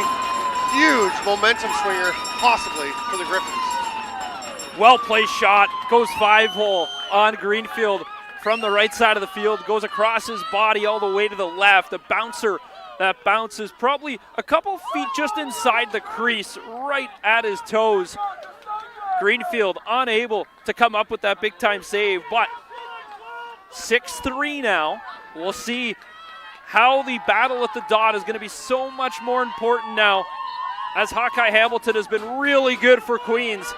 It'll now be up to Guelph to see if they can climb back into this one and get as many ground balls and as many draw battles as they can. You were saying, when was the last time Guelph scored? You couldn't remember? It was about 28 minutes ago. There you go. That's Nearly a while. half an hour Yeah, of game time. of game time. Yeah, we're throwing talking the intermission. It's 45 minutes. been easy. So that's huge to get them rolling again. Guelph is a team that is so traditionally improved and gotten going as they get later in the season, but they were on fire pretty quickly after the first couple of games this year. They had a couple of close ones early on, won those, and they have been very good since then. Right now, they need to dig deep against this Queens Gaels club. Yeah, you look at the 5 or 6 schools that they play that are going to give the competitive games. Of course, you see some of the scores and you look at 26-0 or 18-2. Sure, maybe not games that are as competitive, but when you look at those 10-9 games they won or the 12-8, they know how to win ball games. Aston gets it out to the top. That's a hard sidearm rip, and that is a lovely goal by Owen Kelly, and maybe a slightly less confident looking Quentin Greenfield. Yeah, a little too much room. Queens allowing that shot to happen. Greenfield wants that goal back, and you could see it right from the way he shook his head, and he's telling his D, hey, that's on me. I need to make that save and come up with that ball. Queens has got to be better for him, though. He has been the anchor and the heart in that cage for Queens. It's 6-4, and all of a sudden, it's like a storm or a train's coming through here. Can't even hear yourselves think here, Kiwanis. We've got the metal bleachers behind the Guelph fans getting their feet stomping to get it going. And this is the kind of moment I was talking about yesterday with Ottawa that you have to really, we're going to have a timeout taken by Queens with 5:21 to go. But a moments like this, it's such a gut check time for the underdog that Queens is. As much as they are looking very much like they belong, proving that they belong here, they're still underdogs, and Guelph has so much experience. Well, and that you like this timeout here. Yeah. You settle things right down. They get the ball over half, settle things down. 5:24 left here in the third quarter. In a game, it's 6-4. Queens able to get one early to go up 6-2. But then Guelph, the roar of the Guelph Gryphons now all of a sudden being heard. All of a sudden their offense starting to find a couple of cracks in the back end and Queens side. But I think this timeout is just to settle the train, settle the tracks a little bit here, as it's gotten a little bit shaky for Queens in this third quarter. And you can see you could see a couple times, I thought, on the sidelines where they're driving the energy, and then you can just lag a little. When you had that big game yesterday, it was such a big win for them, and they're trying to pump it back up. Sometimes it feels a little forced, but sure. It sure does look like Queens is still feeling energized. Oh, absolutely. I mean, it's 6-4. I talked about someone used I can't remember the reference, playing with house money when I used it earlier. When you have that momentum behind you, you can't let your foot off the gas. You can't just give in because Guelph scored 2 goals. It's a matter of coming back, finding a way, do what you did in the first half, because in that first half, Queens probably played the best first half they could have, even though a couple of mistakes were made. They dominated that first half. And we'll see what happens as we continue. Be interesting to see if Queens can get Reed Allen really rolling. Again, no star has really came that much to play here so far in terms of the stats-wise. There's only 10 goals have been scored, 6-4. But now it's a matter of dominating, not so much into the cage for goals, who can kill the clock here a little bit and also create some scoring chances, get those second chance follow-up opportunities off a rebound, off a mistake from Guelph. But the message was clear here, settle things down, find our groove here first before we just go rushing into anything. They will take their time before they start this dodge. And driving down, nice save there. What a job. That's Logan Pagano between the pipes now for Guelph, as they have made a change to try and spark things. Maybe working. Well, they get the ball right back to Queens here, but you're right. I was going to say, different goaltender in net, and he makes a big-time save. Not that in the first half the goaltending was the issue, but just that extra save that you sometimes need. That one was a big one. And sometimes you just make the change to try and spark momentum. We'll see what Queens can do here. Sky Fowler, a pair of goals for him today. I was going to say, Reed Allen with 6 goals in the regular season, another trio yesterday. He has yet to score today. He's more than happy that they're winning. He's not too worried about getting the goals, but that's got to help. As that pass will get away, and it'll be Guelph possession. Yeah, just a simple breakdown on offense here for Queens. Not what they wanted at all. As you saw Reed Allen kind of gesturing to his guys down low. We got to be better here. You can't allow that ball to go slip through your stick like that. Not much pressure on the outskirts, but somehow the ball goes out of bounds. Ethan Lee gets up over center for Guelph under a bit of pressure. There's lots of time to go, obviously. 18 and a half minutes left, 3:30 in this third quarter. Yeah, the lead definitely more respectable now, just a 2-goal rather than that 4. Guelph did what they need to do here to start the second half. One of the things, if you're Queens, again, you're, like you said, you're playing with house money, but it's easy to get a little nervous when that lead goes from 4 goals to 2 goals. It doesn't matter. If you're told before the game you're going to be up on Guelph 6-4 at this point, you're more than happy. Here's a chance, a drive, a shot. That one goes off of Greenfield. I don't know that he saw that one. The head of the stick may have been right in the sun. Yeah, I couldn't tell if that actually hit Greenfield or the pipe, as that one tried to go from, again, across his body from the righty all the way to the left side of the goal. Regardless, Greenfield gets in front of it enough just to be able to keep the ball out. Bachman's pass gets away from Tyler Fox. That's going to go off Queens. Tyler Fox, the half-hearted point to try and convince the official that that went off of Guelph. No question, though. It was off of Queens. Oh, and great the Gryphons call. get the ball, yeah. We like to give the refs a hard time. They get it right way more often than not. Yeah, it's sometimes tough. And again, that's a bang-bang play where the official might not see it in transition, but Alex Wagner right there with a great call. Lee setting up at the top. Over to Aston. Fights through. Double team, almost triple team. And then the hard rip, and there's another Greenfield save. Spins and pounces on the rebound. Yeah, that's a game-changing save right there. A point-blank chance from 10 yards maybe in front of him. That is a rip that Greenfield's able to just settle things down, makes that save, and again, he's got no problem controlling this transition for Queens. Very poised, Quentin Greenfield. And here comes Noah Millsap. Pass down low. Oh, there's a big save at the other end for Bagano. Very hefty whack that goes unnoticed, but it's a Gryphon player in the back of Owen Kelly who went down, but he's back up. Handed off there by Jake Cook. The long pole's going to stay. Cook, little pivot. The Priolo turn. Here's a drive to the net. Shot near side, scores. That's a beautiful finish from Brandon Orr. Just convincing Greenfield he was going far side. Well, and rightfully so, and that's a very high IQ move by Brandon Orr. All the shots have been going to that far side low pipe. This time, comes in on his offhand. It looks like he's going to go across his body.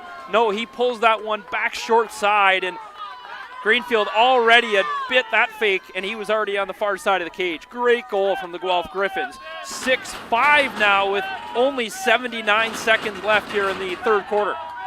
And you have to wonder if the sun, you were asking about it before, is it playing a factor there for Quentin Greenfield on those last couple of goals?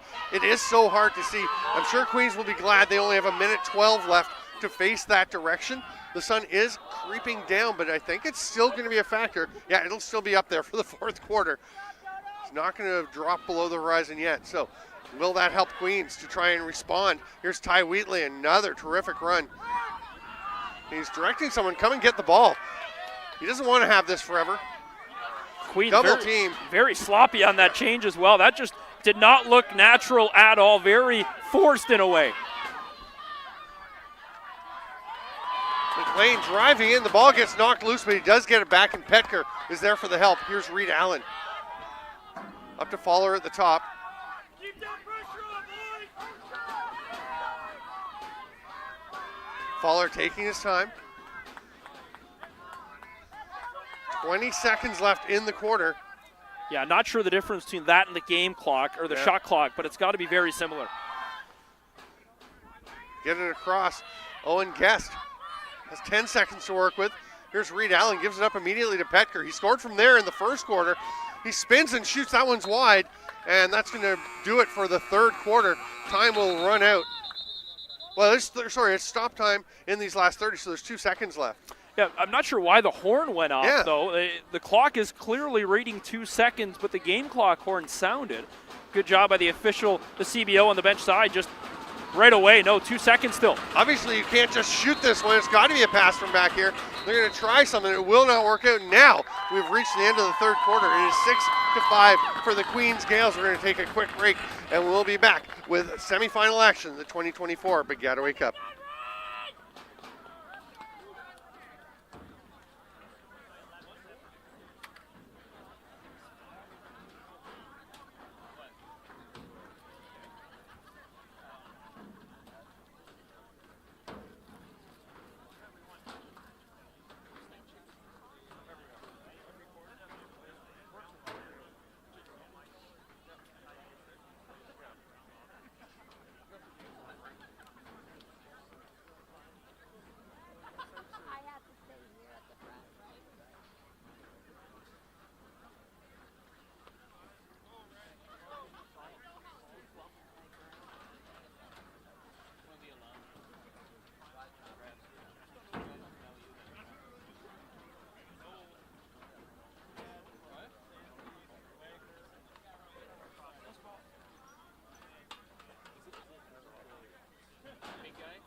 took other guys in there.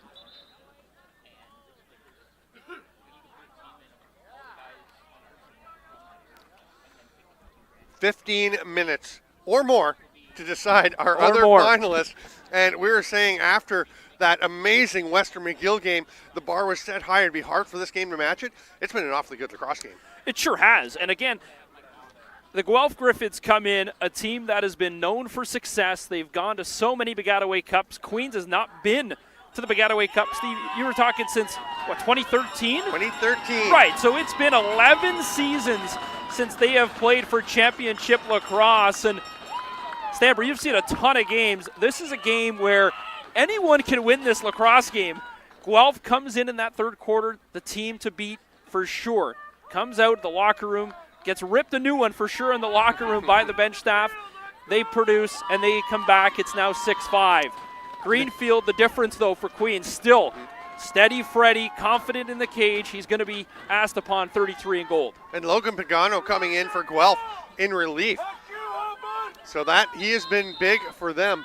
Kind of like that TSN turning point in a way. You make that change that you don't really want to make, but he has been fantastic. Now, it'd be curious to see what the sun is behind a few clouds. I don't know because there aren't the shadows we saw in the difference of light. So it may not be as bad for Pagano as it was. It was definitely challenging, I think, for Queens in the last quarter. But we are down to the fourth. Queens has got to love where they are, leading in the Baggataway Cup semifinal. The pass to Petker. He quickly gets it across. It's grabbed there by Reed Allen as it was low. Yeah, this is where heroes are kind of come to play here in this last 15 minutes. And Reed Allen's one of those guys you mentioned, hasn't been on the score sheet yet, has yet to score in this game. But all of a sudden, the lefties on the O side for Queens, I think, are going to start seeing the ball a little bit more. Kai Fowler picks it back up to Petker. Here's Noah Millsap. Over to Petker. Millsap all over the field, as is Petker. They both play such big roles. That low to high was rocketed, and Reed Allen can't believe he missed it. Low to high just kind of went off. Maybe the top shooter didn't grab right where he wanted. That one lifted probably 15 feet above the net. Allen can't quite catch that pass, but Millsap is there to back it up. McLean wants it behind the net. Millsap, though, going to the net, gets a little reverse. Oh, what a goal! Noah Millsap, his own rebound. What a play by Millsap. I believe that hit McNeil, as we'll watch. What a chance. He kind of threw it sidearm as I'm watching it back here. I know you don't have the replays at home, but McNeil, what a grab. Good offensive play for Queens, 22 for Guelph, unable to get that done.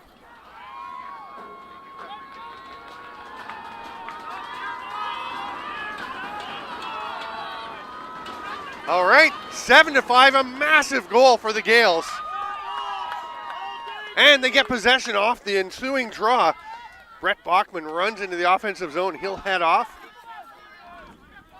Or sorry, that was Joseph Columbus. As Guelph setting up here in the offensive set. Ethan Lee will run away from some traffic. Wait for the rest of the offense to come out. And Guelph, you know they're not going to panic. No, they are a veteran club. No, I think this might be a 9-8 final. I think we're going to go kind of shot for shot here for a little bit. I don't see a team running away with this game at all through 45. Guelph, I'm sure, finds an answer in the next couple of minutes. There's a shot on the run. Talking to Sam Kozakowski before the game, veteran, one of the great coaches in Kufla history. I said, this is pretty exciting. He said, I've been here. I've done this. It's another weekend. I'm not doing any right. work around the house. Right. But no, they are fired up. He's covering a bit. They're excited about this semifinal. They're going to turn it over there, though, as Greenfield comes away with the ball. Yeah, again, we were talking about Guelph, a team that's been here several times, and we were looking at some of the past champions of the Baggataway Cup in the recent years, and Guelph has been there in the last couple of seasons, of course. Queens, though, last time they were here, 2013, as that one goes back over. Oh, timeout. Oh, wow. Yeah, Connor Kiernan, what a timeout call. As Ty Wheatley was withstanding all kinds of pressure, and then it was just getting to be too much. He didn't have really anyone to pass to. Oh, and he did step on the line. There's no question it would have been over and back, so that's a heads-up timeout call with 12:15 to go here in the fourth quarter. And, man, this is, the thing, Sam Kozakowski was serious that they are a veteran team. They're not going to get kind of shaken by things, but this is not what they're anticipating. You expect that they will continue to play well and work their way back into this game, whereas Queens, bit of a younger team, they don't have that Baggataway Cup experience. That can seem to come in and play some nerves, but they sure don't look like they're nervous. No, a lot of experience in the gold and blue, of course, of Queens. Maybe not at the Baggataway Cup or Kufla as much, but the sport of lacrosse and the community of lacrosse is so small. Everybody knows everybody. And when these guys have played against or with some of these players, of course, on the Guelph side, standing about 30 feet to their left, these guys know the potential of both these ball clubs. And Queens, for sure, when you name some of the guys, Petker, Reed Allen up front, you got Greenfield lighting it up on the back end defensively. These are no one to kind of shake your head at. It was a tough task for Queens to come in against the Guelph Gryphons, a team that we thought for sure would be the favorite in this ball game. Yeah, and it's a 7-5 game. Again, that heads-up play. Connor Kiernan is a calming factor, obviously, for Queens. He has played in some big ball games. Sure has. Here's Noah Millsap doing it all for the Gaels. I'm interested to see if they can find a response right now. Guelph had the ball, their opportunity to score. Again, it's a chess match when you get tight here in the sport of field lacrosse. You have to be very smart with the ball, especially up by 2. They had his lead as big as 4, but now it's all the way down to 2. It was as low as 1 at a point. Back up to Millsap. He's taking his time. We'll go over to Fowler. That pass is getting it away. That's a crushing error.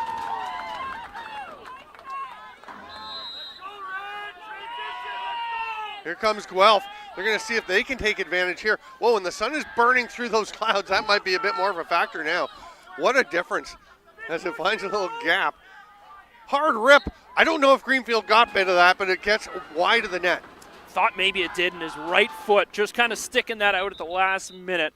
But that one, regardless, I feel was going wide either way. But a powerful shot from Guelph. Again, 11:25 to go. It's only 2 goals. A lot of time in this lacrosse game. But Queens definitely can't be making mistakes like that. Fowler will want that pass back 100% of the time. 2 hours and 5 minutes from now, we will have the inaugural Kufla Rookie All-Star game. Very excited for that one. That we will be here on Lacrosse TV tomorrow morning, 10 a.m.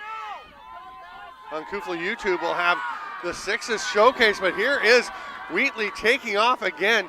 Nice pass to Hill. Boy, they have been a pair for this Queens defensive position. Hill playing LSM, and he is back up into the offensive zone, makes the pass. Here's a drive reverse whip. What a goal! That is beautiful from Jacob McLean. Wow. Like, he did not need to take that shot, that risk, but he does. McLean, you watch him here, able to take the hit, doesn't really faze him at all. His focus is getting that ball to the far side of the net, backhand, however he can get it there, and he does. And he somehow is able to slip through all the Gryphons' defense. That can't happen for Guelph's D. Just a missed assignment somewhere. He's able to sneak right in. And we're right in front of the stands here. I heard someone behind saying, hold it, hold it. Yeah, of course. But, hey, if you can put that in, I mean, it looks terrible if you don't score. Right. But it sure looks like a great decision when you do. Queens is going to get possession off that faceoff. It was actually Carter Phillips, I believe, taking that draw instead of Hawkeye Hamilton. So not often you see Hamilton getting one off. We'll have to see if he's back out if they have another face-off. Well, big opportunity now for Queens again. See if you can capitalize. They had that confidence, a little more confidence, I feel like, in the first half when they were playing up and they kind of maybe in a little bit of nerves state. Now, see if they can get that confidence back and really continue to push and go back up by 4. That McLean goal sure makes you feel a lot better. Absolutely. Queens. Here's Millsap. Those high-risk, high-reward plays that you watch back, and if he would have missed that shot, he may have been on the sideline for a bit. You know, I think, though, I look at it and I think that's not a bad decision because it was such a good chance. Right. It's a pretty high percentage. As much as it's a bit of risk, it was a good high percentage shot. Oh, almost catching that one, and they score! Reed Allen is on the board after the ball bouncing around a little bit, and he finds a home for it. Kind of that second effort attempt for Queens. As I look over at their bench, the boys fired up as that one a pinball effect for Queens. The Gaels able to find a little ball luck here, we'll say. A shot from the righties on the outside, and it just bounces to Reed Allen, who's standing right in the middle of the field, right there waiting for it. Guelph unable to pick up Reed Allen, wide open, waiting for that Lucy. Did the initial shot hit Oscar Perrin? I think so. I think it did. It looked like he was trying to catch it, like it may have even been a pass. And fortunate for them, he didn't, because it went right to their big scorer, Reed Allen. That's a really disproportionate number of their goals. He had we're going to the, in the regular season, he had 26 goals. Nobody else had more than 10. Wow. That's a big gap, more than twice as many. For sure. Yeah, Reed Allen, you look at some of their big guys, of course, Allen, Petker, 2 names that stand out today that have had tremendous outings. And Allen, he finally gets on the board, takes that monkey off his back in a bit. Ball turned over once again, and Queens really starting to play with gas here now as Guelph starting to make mental mistake after mental mistake. Queens pushes it up into the offensive zone. That was Will DeZiel. Hands it off, and a nice little play. I love that little slip move by Petker to just get some space and keep the clock ticking. Well, under 9 minutes now is this game moving right along here. I don't think anyone expected this to be a 4-goal game with Guelph not being on the winning side of it right now at this stage. And when it was 6-5, with Guelph having scored the last 2 goals of the third quarter, it really looked like they had momentum, but Queens, we said, they just don't get phased. Here's right. Noah Millsap, one of their veteran leaders. The pass it behind the net.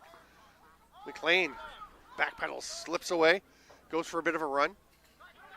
They really like to use their 80 now. Probably love to get a reset and get another 60 to use. McLean, got to be late in the shot clock there, so he's not trying that. For sure. Gets it back. I don't think that Guelph had possession, so if it was late in the shot clock, it should be expiring, but Guelph comes away with it. Snagged there by Jesse Gonzalez. Again, just killed a minute and a half off the game clock, exactly what they needed to do. You take it 80 seconds at a time here at the moment. And that was Jesse Gonzalez. Sorry to the Gonzalez family for that miscue. Now, here comes Guelph. You can hear the fans behind us. Big push now, big push. And you got to wonder, only 5 goals on the board. Definitely the lowest of their season so far. And they'd have to match the 5 goals they have through 42 minutes in the final 7. Here's a swing across. Step back shot. That is a rocket from Carter McKay. He absolutely was not hesitant on that. No, that's a shot that he knew it was going top right corner. No doubt about it. And Greenfield just can't get there in time. What a rip from McKay and the Guelph Gryphons. That's a bomb from 21 for Guelph. It's back down to 3 goals. Still lots of time. Just less than half of this 4th quarter to play. It is stopped for the goal again. It's 15 minutes, 4 50-minute quarters running time, but the clock does stop after goals.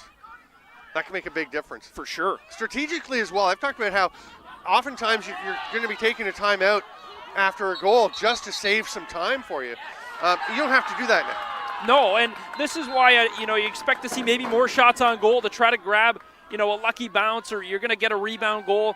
The more stop time you have, the better for the Guelph Gryphons right now. And the more the clock keeps ticking, the better for the Gaels, of course. This is Kai Fowler running across the top, well up high. A little pick from Noah Millsap. Petker has it. You can hear the fans yelling pressure. You can see the attackers yelling pressure. Yeah, I'm shocked Guelph giving them this much time and space, even for how far out they are. They are just eating the clock, and glorious chances like that come of it. Petker with a nice little lob pass, tried to get to McLean, who couldn't quite handle it. Crease violation, though, back the other way. And again, it's one of those rules, if you're a box fan, can't step in the crease at all in field lacrosse, so you have to respect that crease at all times. We're kind of in the twilight here where the stadium lights have not really taken effect yet, as the sun is still up enough to have some light, but it's kind of a dusky, and that shot just misses Aston. Great little dodge. Tried to tuck a backhand in, but missed. Unique kind of shot take there. Don't think he had much else, though, as here's the recent goal scorer, McKay, with that outside rip of 21. He's going to fling it to the far side where Owen Kelly tried to get something rolling across the top. No hesitation, but another save by Greenfield. That shot more right at the head of Greenfield, a little bit too high. I don't think that's where McKay wanted it, but just the release, such a quick release coming out of the stick of McKay. Great stop by Greenfield. I gotta tell you, I don't know if there actually is a rule against giving player of the game to the same player twice in a row. I don't. Should not be. There shouldn't be, but I mean, you want to spread the wealth around. Sure. But I'll tell you, Quentin Greenfield's been awesome. Phenomenal. I mean, he's been the guy that has kept the Guelph Gryphons to 6 goals right now. But the amount of saves that he had to make in that first half. Here's a chance right on the crease. There's a big save by Pagano on McLean.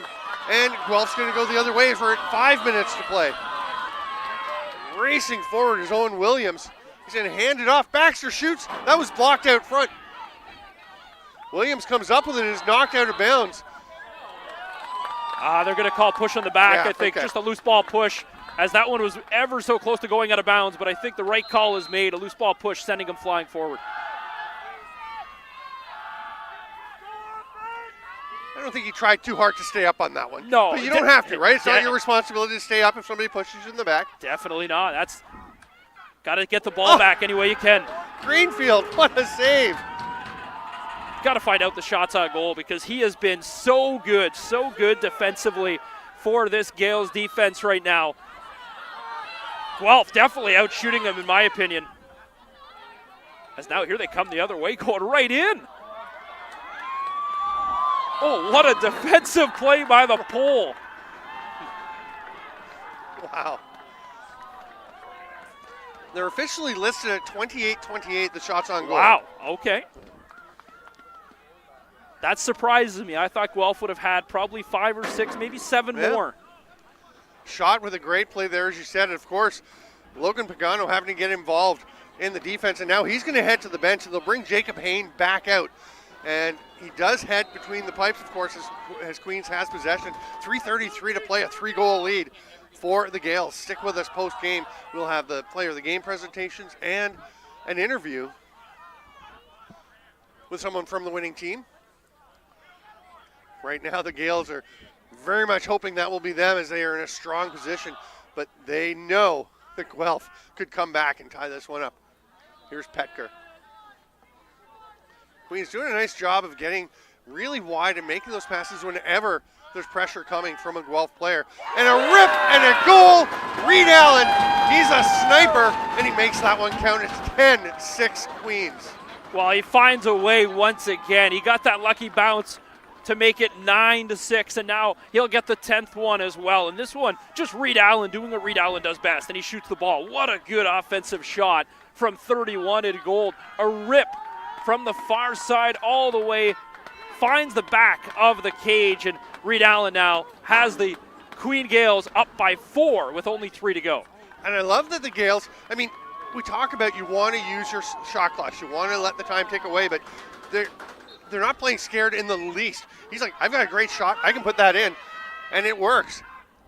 Guelph tries to get one, no surprise there, they're going to go right off the face-off, but that gets wide. It will be backed up as Columbus just missed on the shot off the draw. And now I think they're going to call timeout as they have, well, 2 minutes and 45 seconds to score 4 goals. It can be done. Very much can be done, but 6 goals in 3 quarters and pretty much the majority of this game, it has not gone the way the Guelph Gryphons have wanted this afternoon to go. What a Cinderella story. This is so far for the Queens Gaels. Again, a 5-5 record in the regular season. They've not been in a Baggataway Cup semifinal for 11 years. And it's crazy, we were talking before the game, these teams have not met at all. As you got to look at the fans, of course, and everyone excited to come together to see these two teams play here for a semifinal. And what some people may have expected to go one way, now all of a sudden the Queens faithful right here with them as they have a 4-goal lead. It makes you think you want to see the schedule somehow get these teams and other teams. How many more of those mismatch, all of a sudden you play each other and oh wow, these two teams battle each other hard. And that's why the Baggataway Cup is such a tough tournament to win, even though there's so few games. Queens will break their huddle from the timeout last. And they're going to head out, and Quentin Greenfield has been the centerpiece for them between the pipes. But all kinds of credit to Griffin Hill, to Ty Wheatley. They've had so many players playing well. DeZiel. Well, if you're Guelph now, you'd have to expect a shot is coming rather quickly here. You need to get one in the back of the cage and get back to the offense. Get the ball right back in your stick. Baxter whips it over. Pass into the middle. That's going to be a pass out of bounds. Oh, and that's a tough one to swallow, but you have to try and push something. You have to try and make something happen. Yeah, I expected them to shoot the ball even quicker than that, as that took up 23 seconds. Now we're almost down to that kind of 2-minute warning, as you will, if you're a football fan. But can't happen if you're Guelph, giving up any possession. Look at that pass from Greenfield to Griffin Hill, who's going to run in and go for a little victory lap around the end of the field, and now he's sprinting off to the side. The net was open for a moment. Pagano is back in there. He's taking part in the defense, obviously, but got back, and now Guelph does get it. They come forward. They give the ball to Maxwell McPherson. He's going to shoot, saved by Greenfield. You can see him looking at Liam Aston, and Queens, to their credit, covered Aston quite well. Absolutely, and again, Greenfield comes up with that save that he needs to, but the defense there. Not sure we were anticipating Reed Allen shooting that early in the shot clock, but Pagano again was out helping with the defense, and it's 11-6 Gaels after that long-range blast. Well, up by 5 with 98 seconds to go. The Gaels now firing up the crowd, getting everyone excited here as Queens potentially for the first time in a long, long time could head to play for a Baggataway final. I don't think they've ever played for a Baggataway final. Yeah. They were in the semi. Right, semis in 2013. That's the most recent, as that one will bounce way out of play. Joseph Columbus with the shot, and again, you can't just hold up. You got to go. You need 5 goals in a minute and a half. Almost impossible. Here's Liam Aston trying to create something. Good defensive effort. He fights his way through. That is a great finish by Liam Aston. That's a great goal. just to be able to cut inside, and he looks to be in a little bit of pain getting up. But a good goal for Guelph. Comes back across his body and goes short side high. But he is in a little bit of discomfort here with got to go for it for another 79 seconds through the pain. They've already gone through the whole year. 79 seconds won't be any much of a difficult task for him. Hawkeye Hamilton is back out for Queens, taking the draws. He's won nearly every draw that I've seen. He has been so good at the face-off dot here. 1:19 to play. And I don't know if either team has a timeout. As now they're checking something with the game clock, I believe. Is Mark Sands, the official there, not set to go? They seem to be okay now. Whatever it was has been resolved, right? And we will roll. Again, stick with us post-game player of the game presentations. Here's Aston again. That pass gets away from the long pole. Gonzalez recovers it, makes the pass, and the shot and the goal over there by Robbie Baxter. Aston and Baxter trying to drag the Gryphons back into it.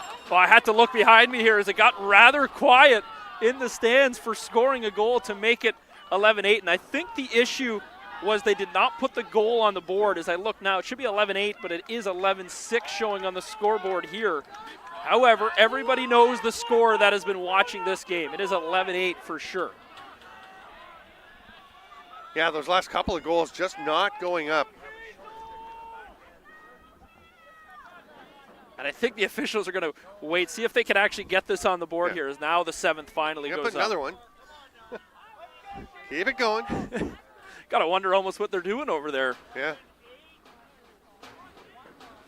That's why you have that CBO official controlling everyone over there and make sure everything is set to go.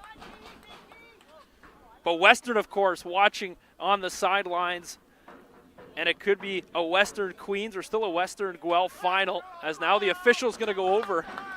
I don't know what the issue was. They were able to put up the 7th, but not the 8th on the board. It is showing 11-8 on game sheet. So they do have the goals. There we go. Just trying to build a little suspense in the semifinals of the Baggataway Cup. If you're Guelph, though, you are almost furious right now at this point. You're talking about momentum killer. Just scored 2 goals in 20 seconds. Yeah. Now you get a technical error because of a scoreboard. Forget the board. We know the score. Put the ball down.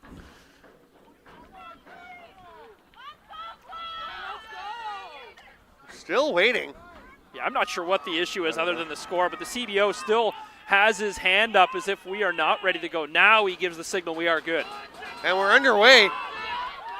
What a win there by Columbus, and he is driving down. Timeout, Sam Kosakowski and Guelph. As Columbus was driving the net again, and you got to think he's going and getting ready to take a shot if necessary, but looking for Baxter to his right and Aston to his left. Well, that answered my question. They definitely still have at least one timeout remaining, so now it's a matter of drawing up the play of what is going to be able to score 3 goals within 62 seconds. Obviously, you need one first, and you'd have to think it's going to come back to this right side where they have had so much success getting the ball past the netminder Greenfield, who has been lights out, probably his best performance of the season by far.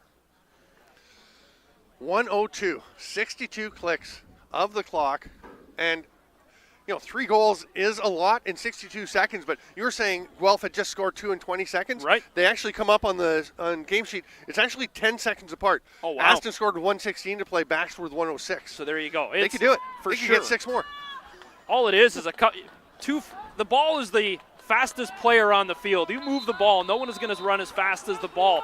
Get the ball moving hot and simply take some shots. You might not take those shots earlier in the ball game, but now when you need 3 in 62, anything and everything can happen.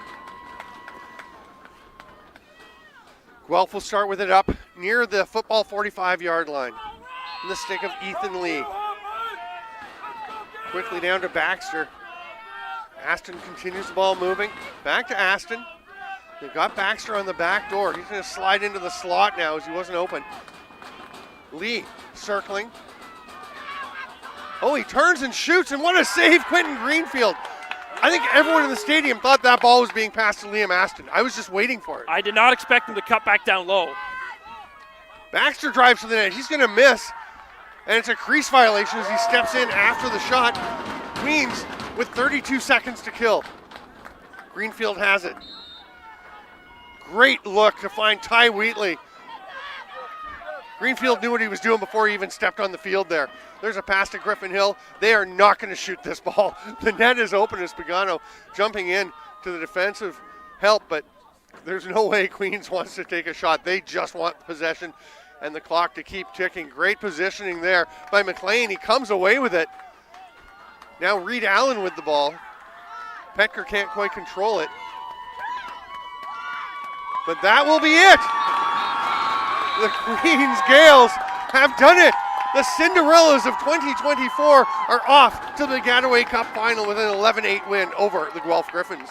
And you look at the celebration in their crease right in front of the net of Greenfield. What a performance as they are fired up beyond belief to play on Championship Sunday.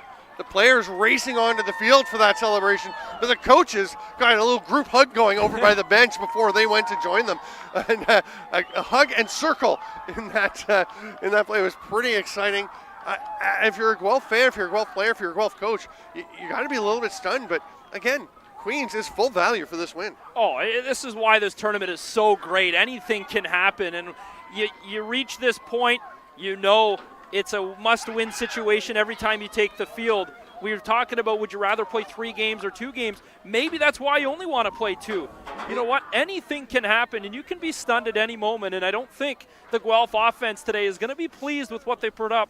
Only 8 goals on the board, but it starts from the first half. So many missed passes, so many miscues that just did not seem to be the Guelph Gryphons, the same Guelph Gryphons that we saw throughout this entire season.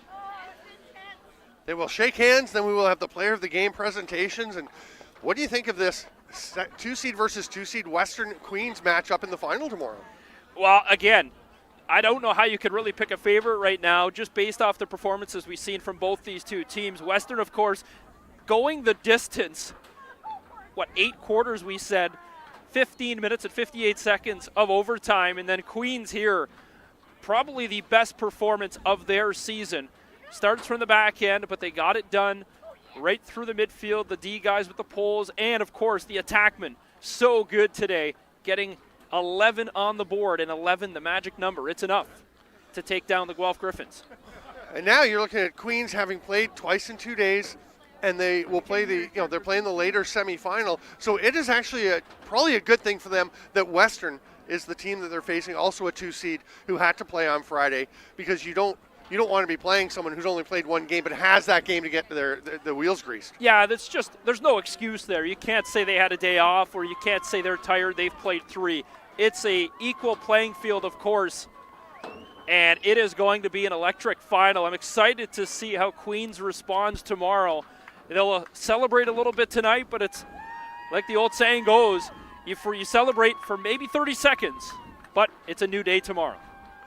Yeah, I asked after the last game, Fisher Stoltz, the Western goalie, how long do you celebrate this? How long do you get to enjoy this? And he said, we're on to the next one. For sure. We're ready to roll. We'll go and get some food in us, watch some film, and get ready, including, I'm sure, watching this game. I would imagine the Mustangs watching this. And, again, Western will be favored in the final tomorrow, but there is nothing that Queens doesn't believe they can do at this point.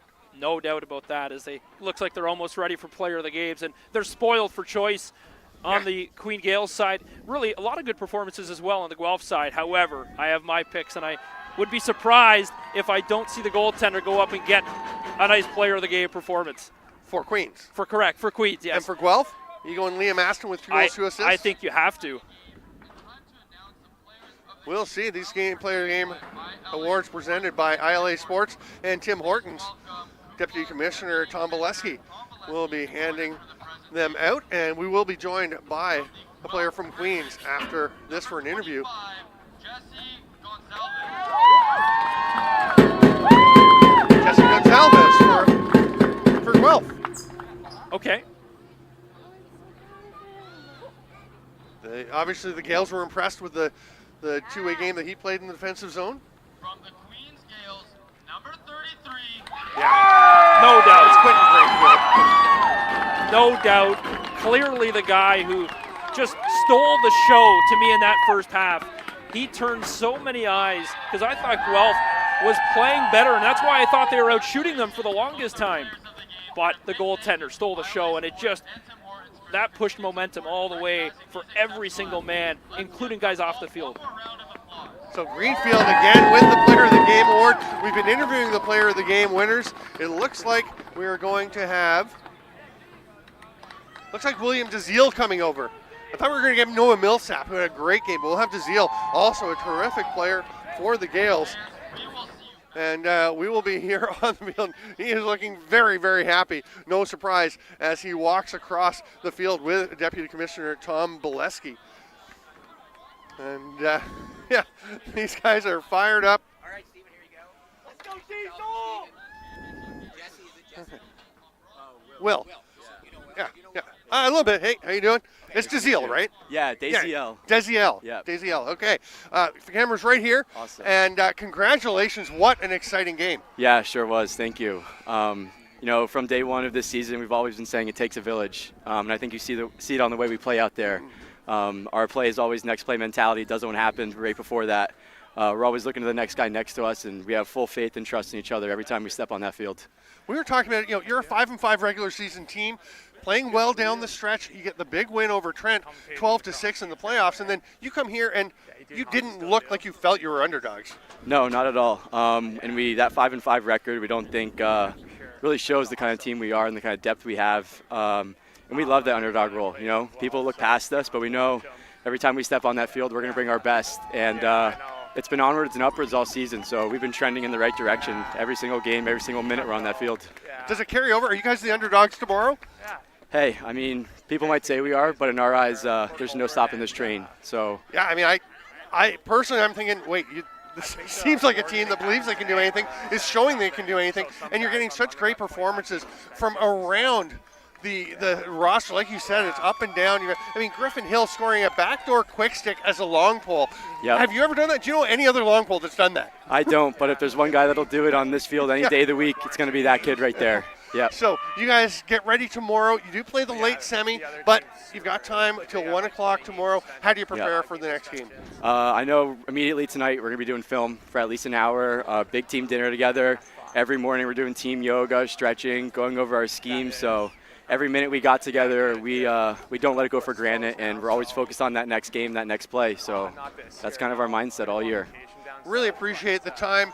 Congratulations. I'm going to let you go and celebrate with the rest of your teammates and the fans. And really great to see you. Congratulations. Thank you so much. And good luck tomorrow. We're going to wrap things up. We'll be back with the Rookie All-Star Game on Lacrosse TV at 8 p.m. Thanks for being with us, Lacrosse friends. We'll see you soon. Brilliant.